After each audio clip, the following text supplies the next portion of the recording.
Welcome to the Own Your Best Life podcast. I'm May Emson, your host, leadership and mindset coach. Here, we talk all things spiritual, mindset, business, leadership, and wellness for the modern seeker who wants to align their life with purpose and inspiration. We'll cover career changes, stress management, meditation, energy, intuition, and more. Each episode holds spiritual and practical tools to help you live a life of your wildest dreams without getting burnt out along the way. Ready to live a life on your own terms? This is the Own Your Best Life podcast. Welcome, friends, to episode number 240 of the Own Your Best Life podcast. I have been creating, attending, leading retreats, conferences, events for the last 25 years, and I wouldn't be where I am today without them.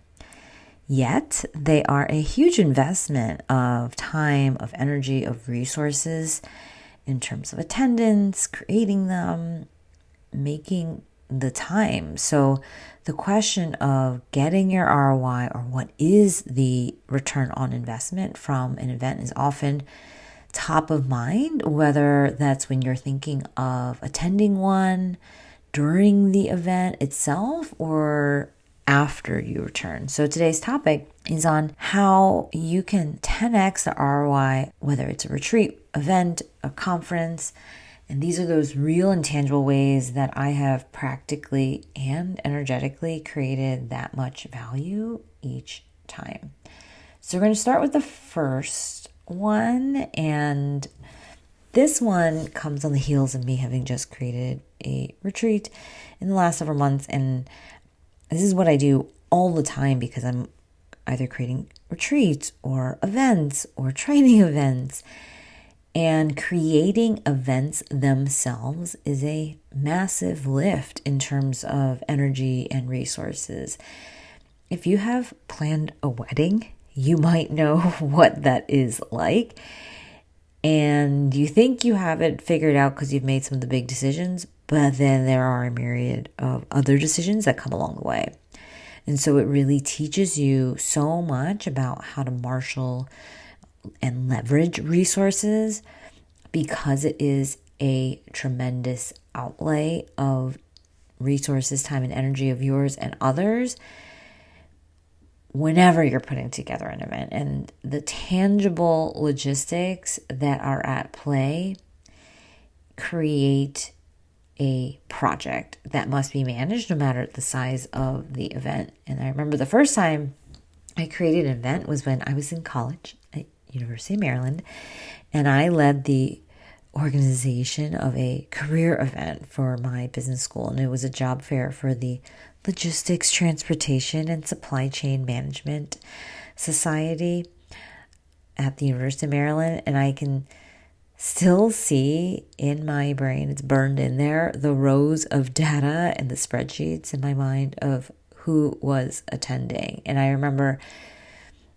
just how much mind share it commanded at the time on top of going to school.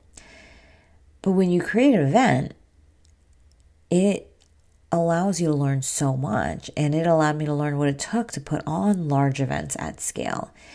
And it has allowed me to learn the business of events, from managing costs, organizing attendees, developing topics, themes, creating a flow to allow people to achieve the desired event objectives. And being part of an organization and part of the organization of it allows you to meet people you never would have met before.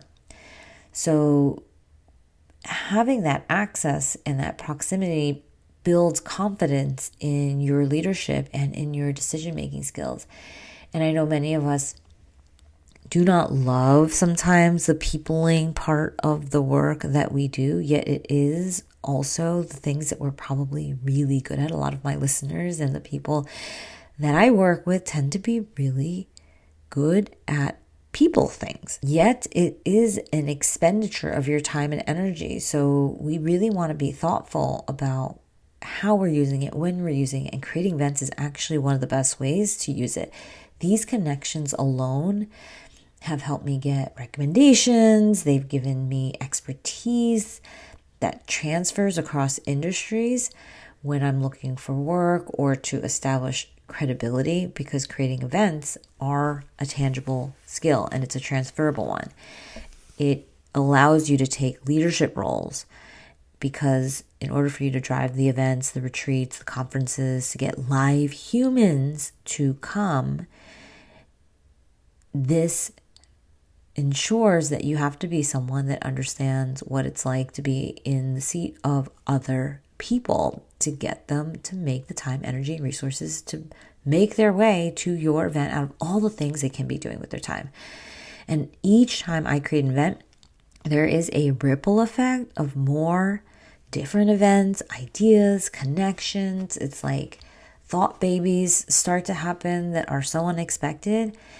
And that alone has 10x'd my income, my connections, and my life experiences from all of the unexpected events and occurrences, whether that is job opportunities, people's reputation of you, your confidence in yourself that builds after you connect with and hold space for that many humans. So the second one is facilitating a workshop. When you facilitate a workshop or the entire event, it immediately demonstrates your expertise. That is another way to 10x your ROI.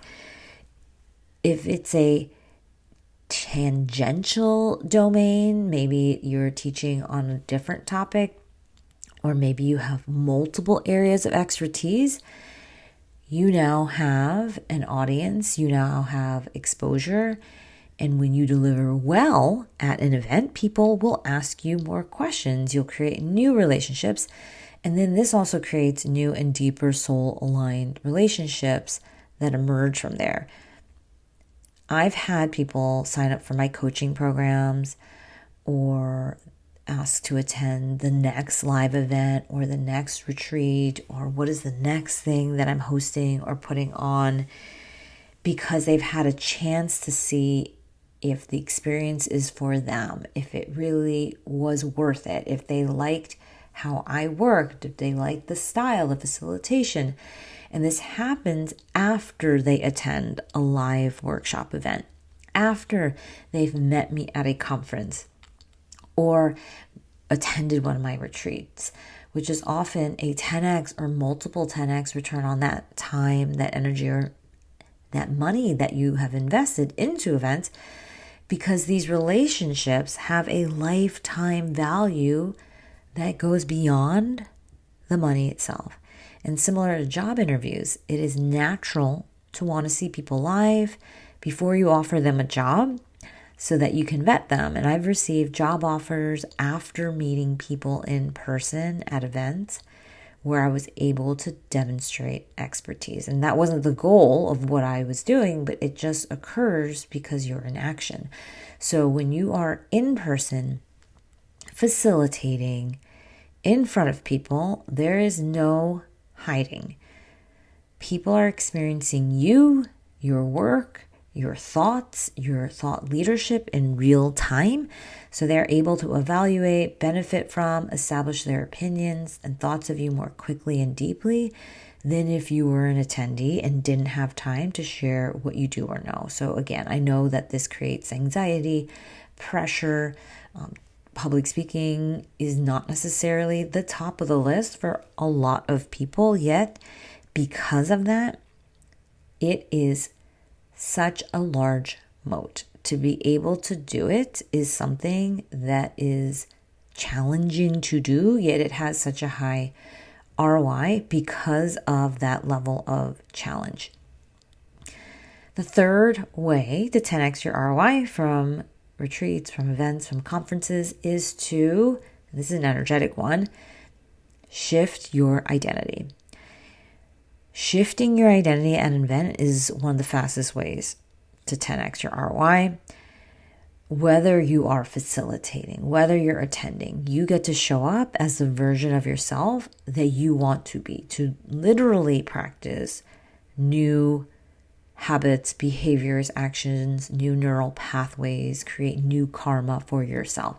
So why not be the version of yourself that 10x's their investment or more from an event? And I remember one of the first retreats I attended at a business mastermind I was part of was the first time I allowed myself to be seen as a spiritual person with intuitive gifts, as a healer. And that space that allowed me to step away, that allowed me to nurture that part of me, was invaluable as I was starting my journey and developing that intersection of business, of high performance, of spirituality, of leadership, what I now call the spiritual achiever method. And I remember in those early years, while I was at home, I felt weird shifting identities in a space where others knew me as someone else first. Even my close friends didn't know about this side of me in this way because I didn't outwardly talk about it. I would gloss over my spiritual practices that I've had for many, many years, practices like meditation or yoga. And I was to them that easy, outwardly successful, very palatable version that they knew me to be. It was who I was presenting. But inside, there had been this reckoning between spirituality, between success, the loss of loved ones, the contemplation of what it meant to succeed, health issues happening as I was burning out. I was understanding what it meant to be outwardly achieving and then inwardly spiritual. And how to spiritually achieve was something I was learning how to talk about with others. And when you're in those newer spaces where you're learning who you are and what you stand for and what you believe, you're not always strong enough in your own understanding to explain it to others. So these early efforts will often feel a bit painful, will feel strained. Yet, in these more spiritual spaces and these retreats specifically, I could just be me. It wasn't a work, corporate kind of space. And the pressure was off. No one needed me to be anyone else. And that is something that has profoundly changed my internal compass. When you're so externally oriented to serve, to be, to help, to do what people need, that internal compass often gets dampened.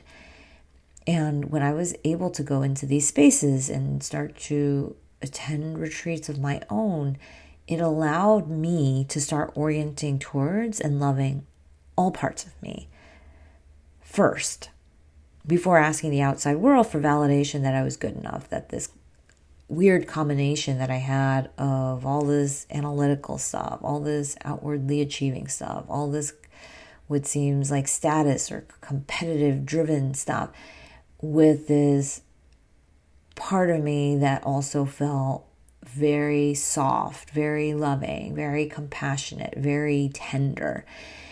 And that kind of leadership and owning who I was and that identity work alone has created an ability for me to craft a life that is a unicorn version, an N of one version that actually suits me really well. And so since I've attended events and conferences, each time that have shifted my identity, I've become a person who operates in these kinds of corporate spaces. I've become a person that holds a certain amount of income, who expects a certain lifestyle. And the real embodiment of being surrounded by others who have had similar ambitions or journeys is very life-affirming, to feel that kind of energy.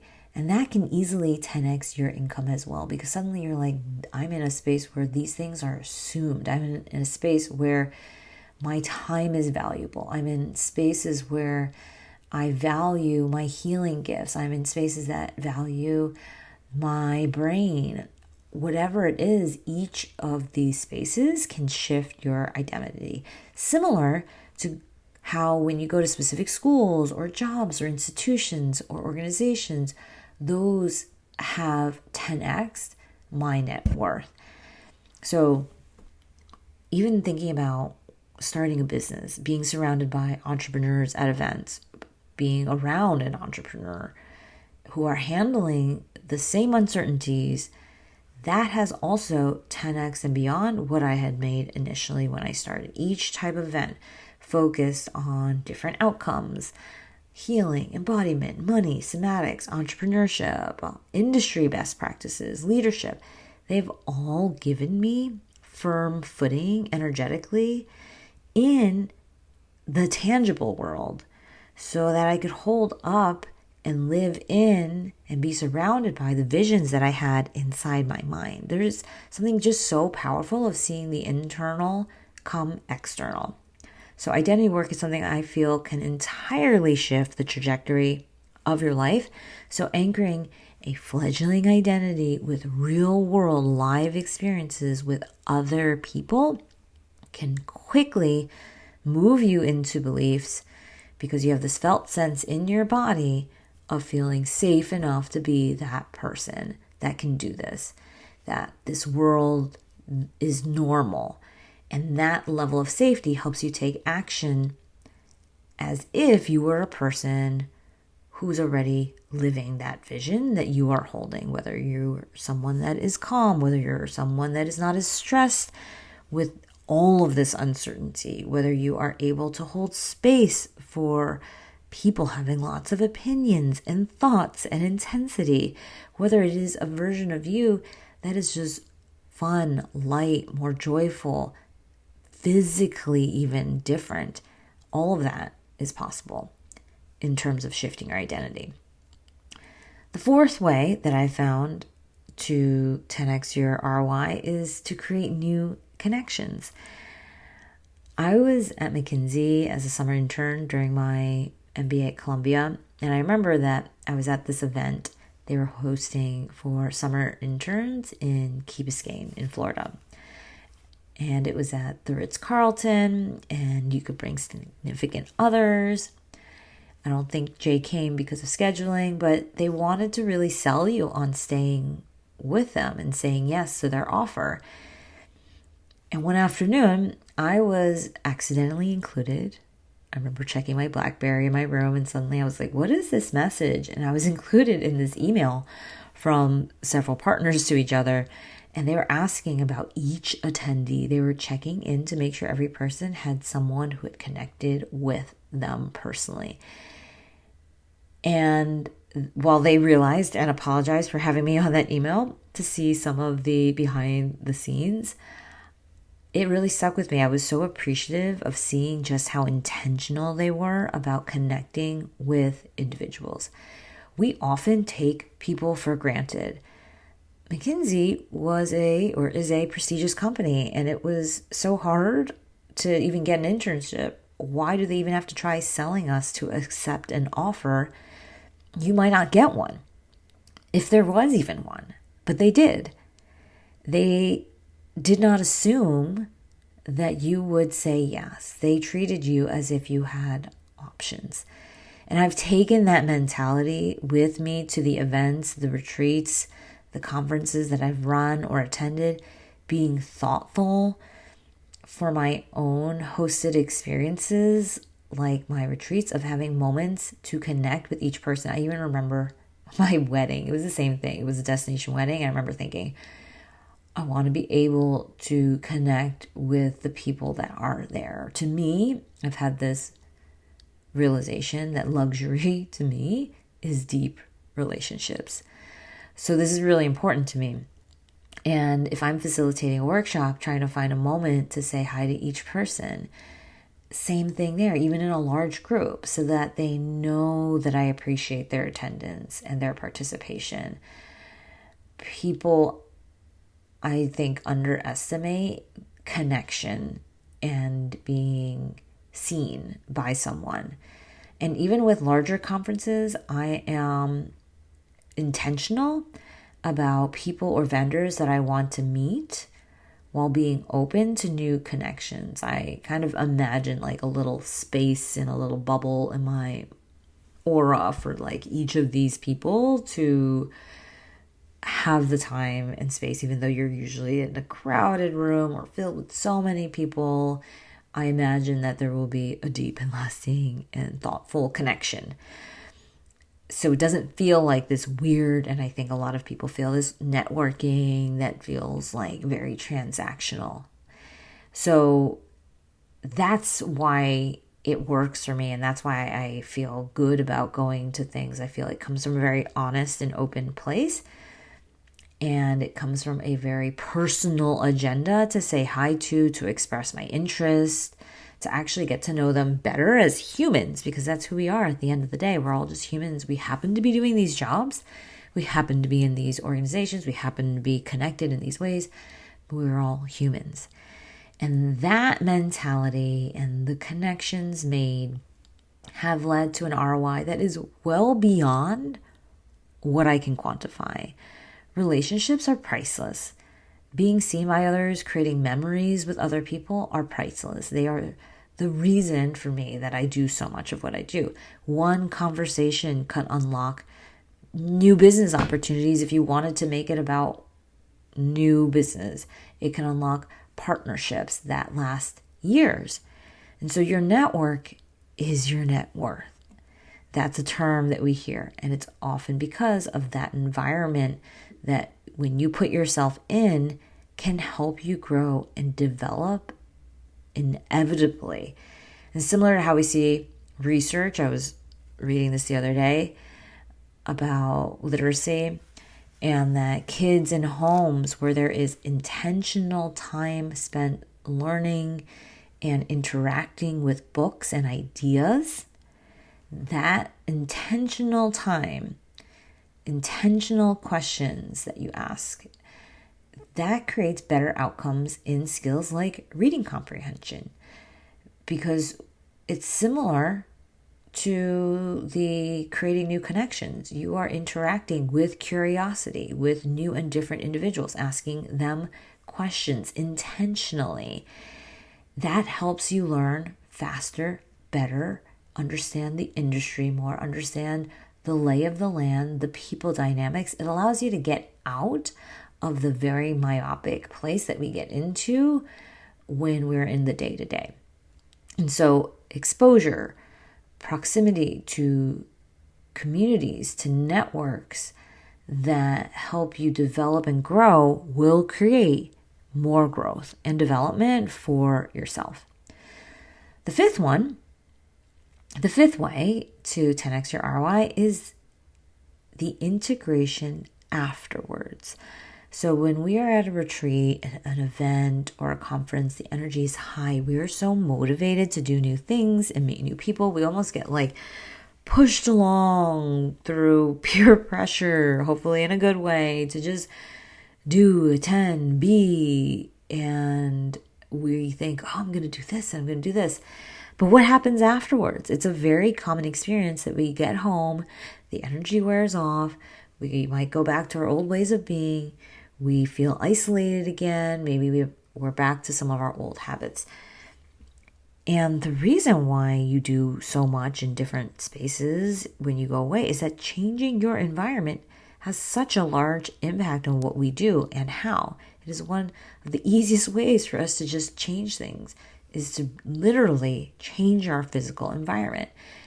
It helps us build new habits very easily, which is why events that take you out of the day-to-day can be such a catalyst for growth. I've had clients that are like, how come when I'm in this new place, new country, I am this different version of myself, this version that I want to be, and yet when I go home and I'm back in these familiar spaces, I don't feel that way.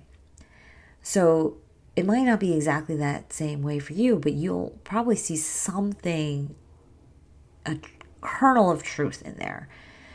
And if you find a kernel of truth in there, then we can learn from it.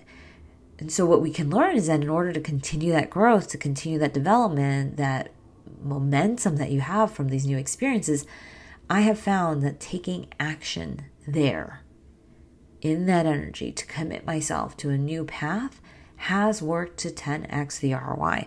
So for example, I went to a Millionaires of Color event for women of color and made sure to sign up for a year of coaching and the next live event. So it was already in my schedule.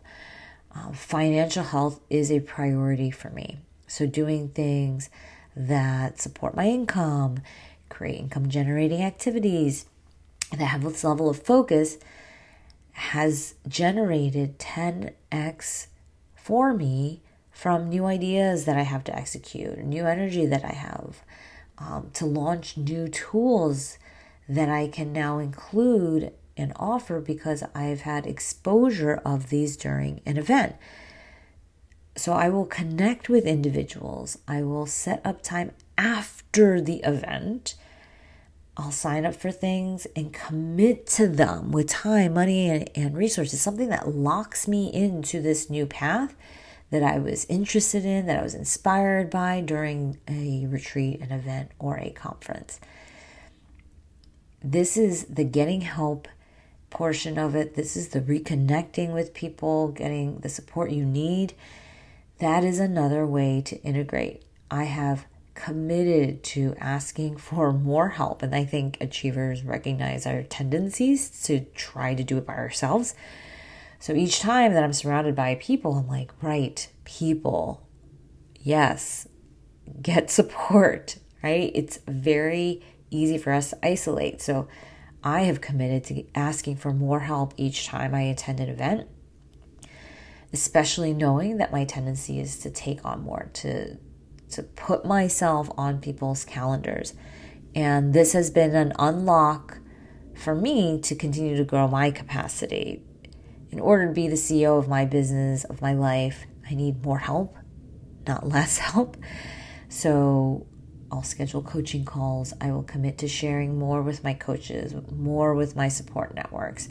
And the key is I will actually do it because I do something that commits me, like signing up, literally signing up, not just mentally, but with my time, my money, to get the support I need.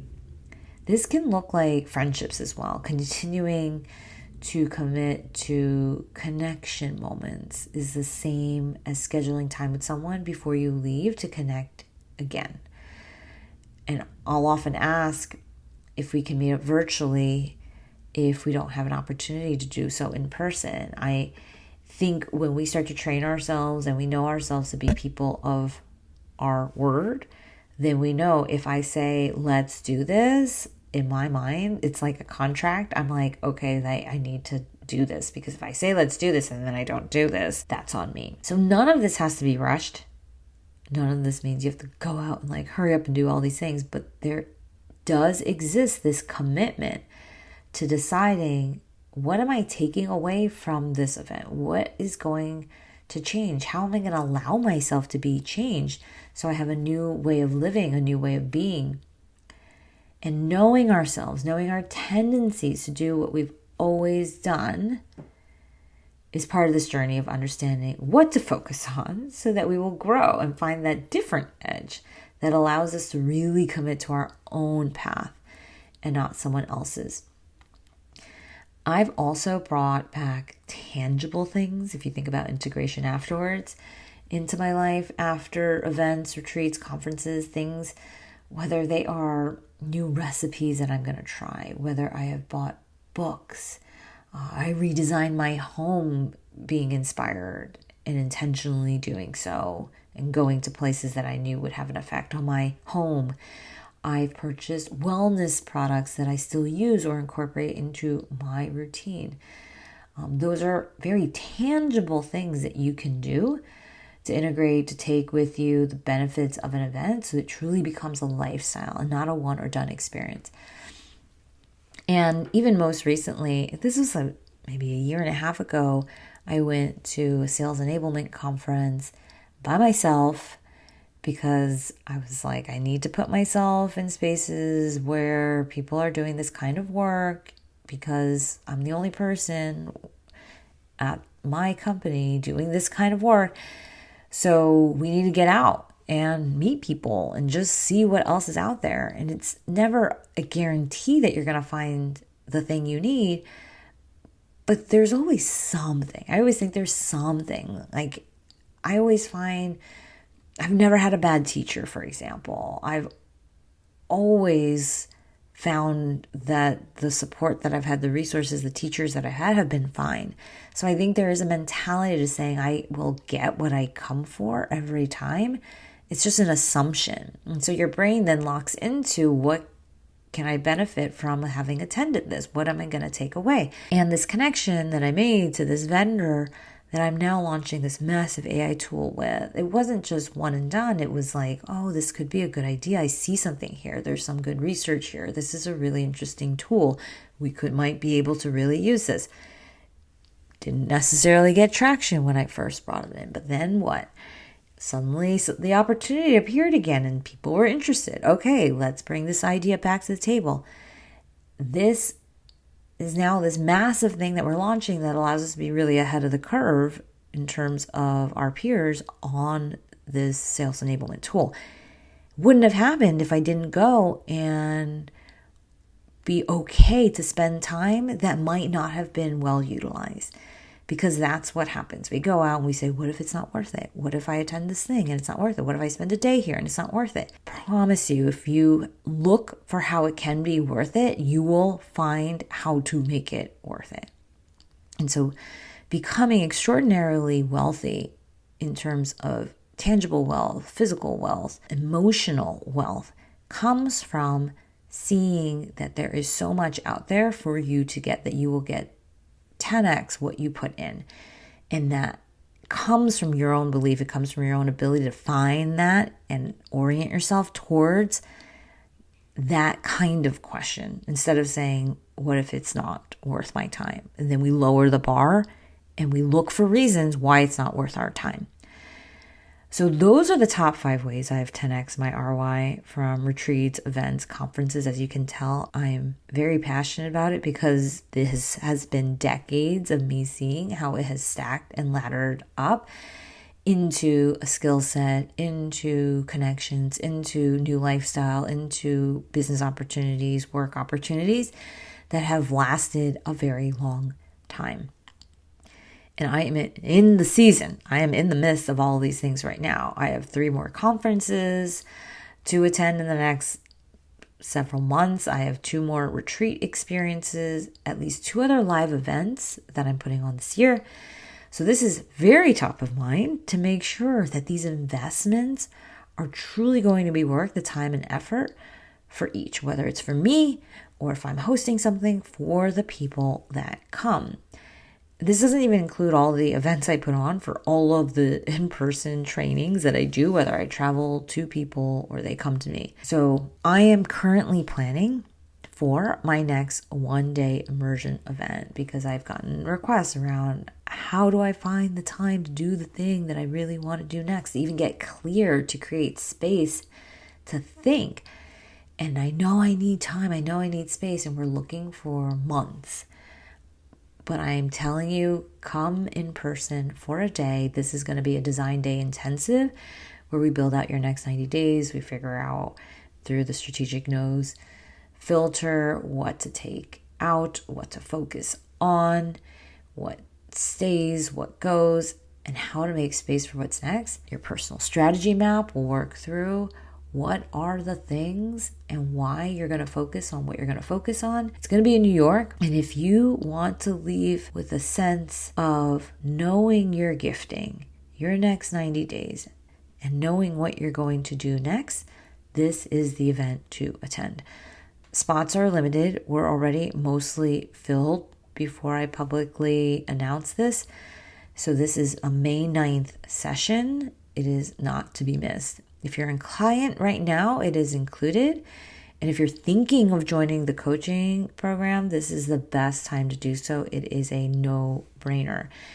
If you're navigating this season of having so much to do, I want to encourage you to understand how support can help.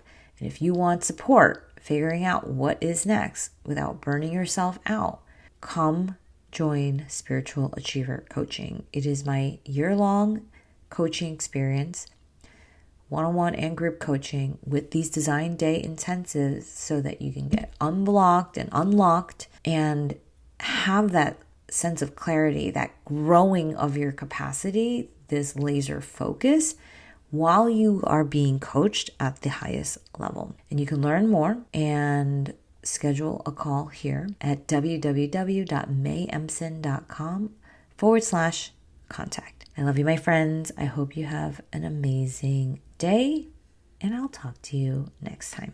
Thanks so much for joining us this week on Own Your Best Life. Make sure to subscribe to the show on iTunes or wherever you listen to podcasts so that you'll never miss a show. And while you're at it, can you please rate and review on iTunes? I would so appreciate it. Share it with a friend, take a screenshot of it, and tag @MayEmson. This helps continue to get the word out.